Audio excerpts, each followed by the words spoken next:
Alhamdulillah nahmaduhu wa nasta'inuhu wa nastaghfiruh wa na'udzu billahi min shururi anfusina wa sayyiati a'malina. May yahdihillahu fala mudilla lahu wa may yudlil fala hadiya lahu. Asyhadu an la ilaha illallah wahdahu la syarika lahu wa asyhadu anna Muhammadan abduhu wa rasuluh. Allahumma shalli wa sallim wa barik ala Rasulillah wa ala alihi wa sahbihi wa mawala wa ba'du fa ya ibadallah usikum wa nafsi bi taqwallah wa qad fazal muttaqun.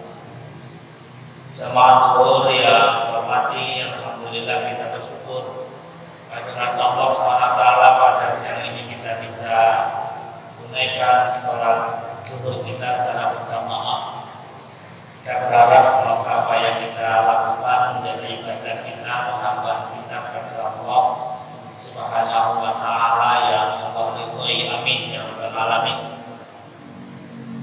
Salah satu dari keimanan Ahlussunnah wal Jamaah setelah beriman pada Allah, kemudian beriman pada para malaikat, yang ketiga adalah beriman pada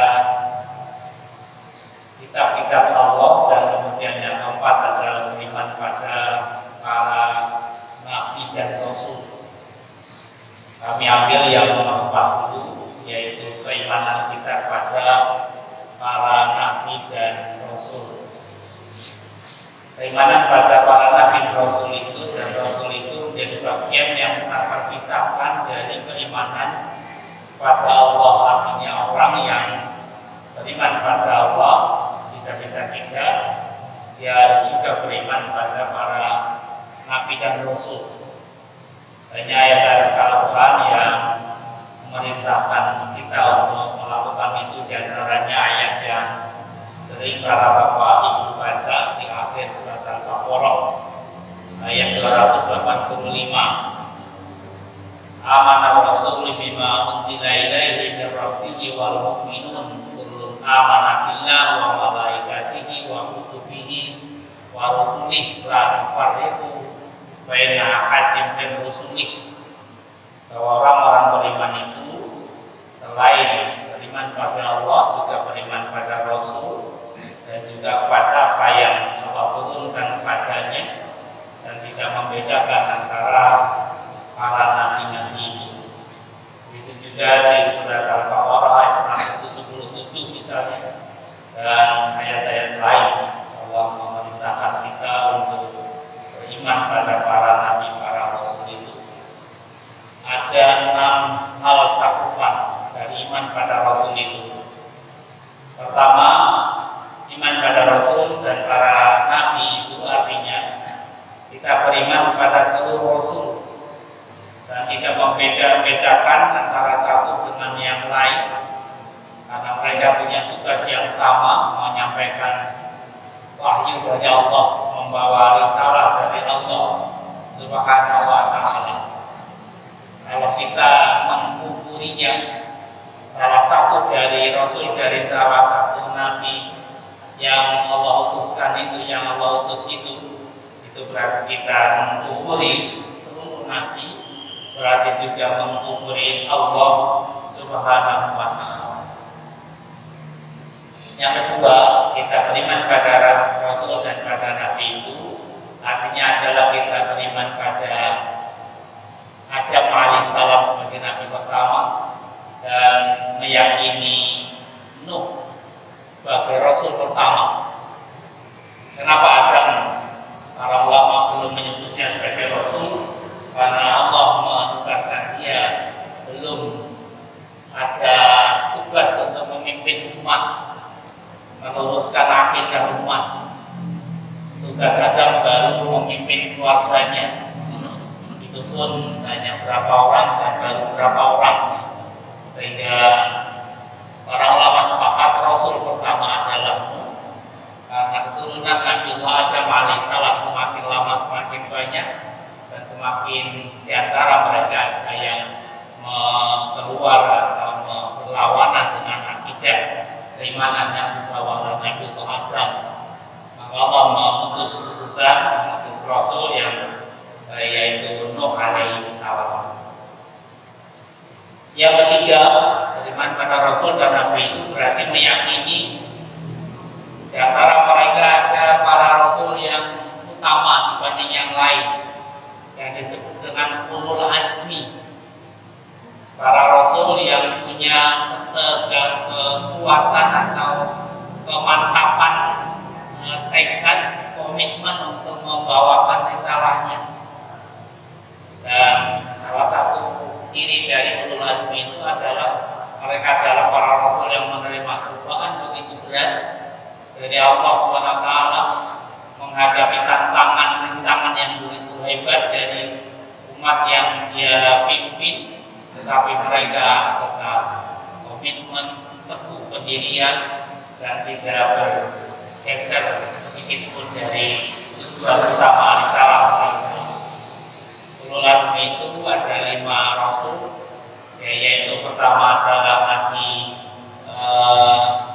Nuh, yang kedua adalah Nabi Ibrahim, yang ketiga Nabi Musa, yang keempat Nabi Isa alaihi salam, dan yang kelima adalah Nabiullah Muhammad sallallahu alaihi wasallam.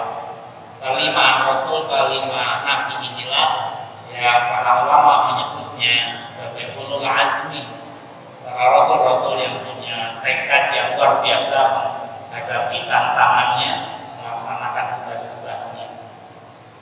Yang keempat, keimanan pada Rasul dan pada para nabi itu berada dalam kita meyakini bahwa ajaran yang dibawa para Rasul itu satu, tidak beda-beda, yaitu menyembah Allah dan meyakinkan umat bahwa tiada Tuhan, tiada ilah kecuali hanyalah Allah Subhanahu wa Ta'ala.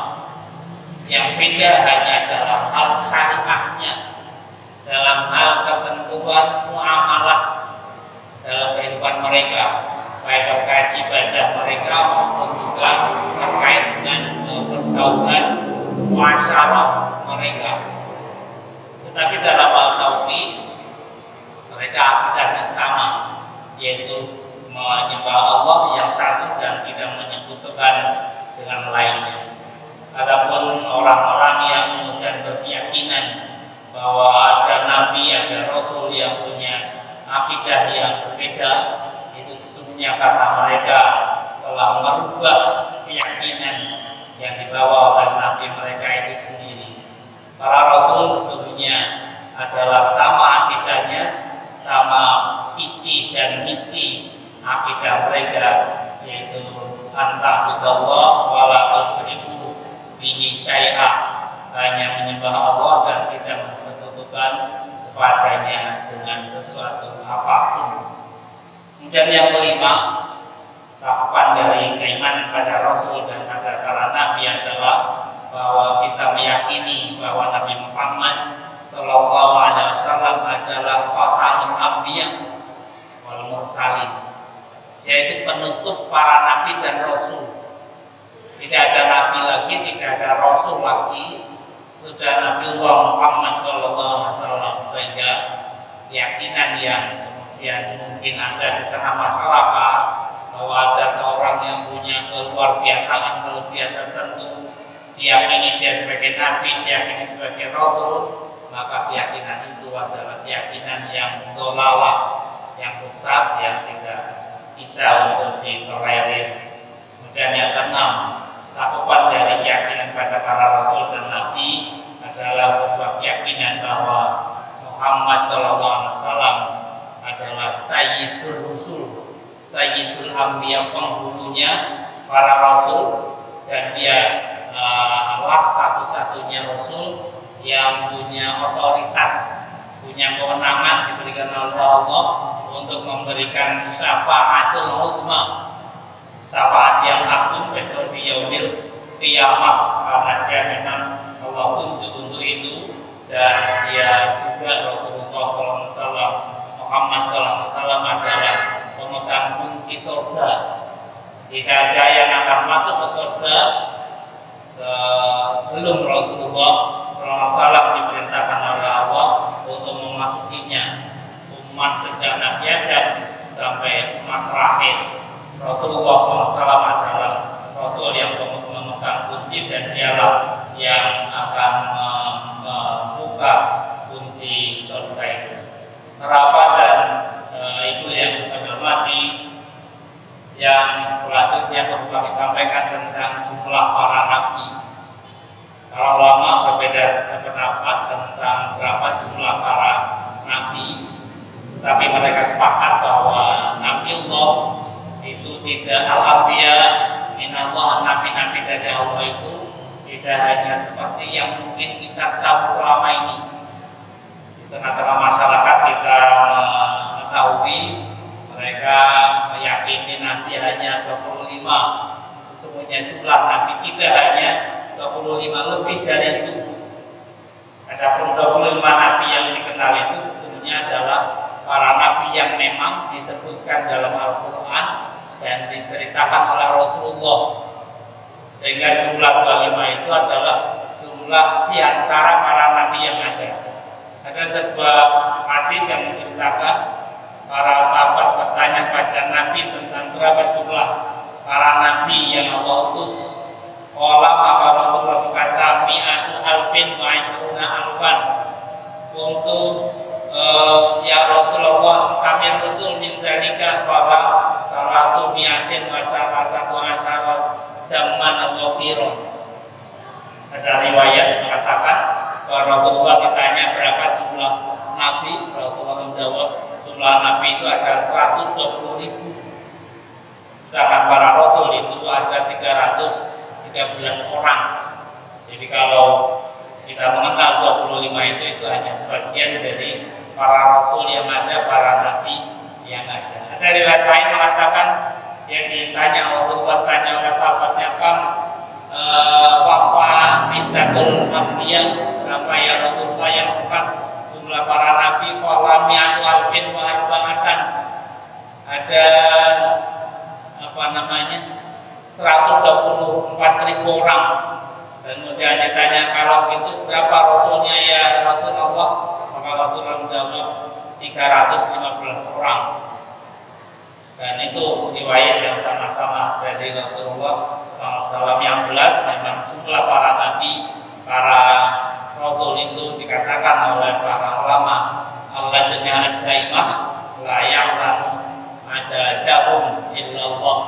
Yang tahu jumlah persisnya adalah hanyalah Allah Subhanahu wa ta'ala. Tugas kita semuanya meyakini Allah mengutus para nabi, Allah mengutus para rasul. Jumlahnya kita ketahui jumlahnya itu, dan apa yang sudah kita ketahui 25 itu adalah karena memang itulah yang terdapat dalam Al-Quran dan disebutkan oleh Rasulullah SAW. Para bapak yang hormati, para ibu yang hormati, yang terakhir bahwa Isa alaihissalam adalah juga seorang rasul, adalah seorang nabi yang diutus Allah Subhanahu wa ta'ala, tidak lebih dari itu.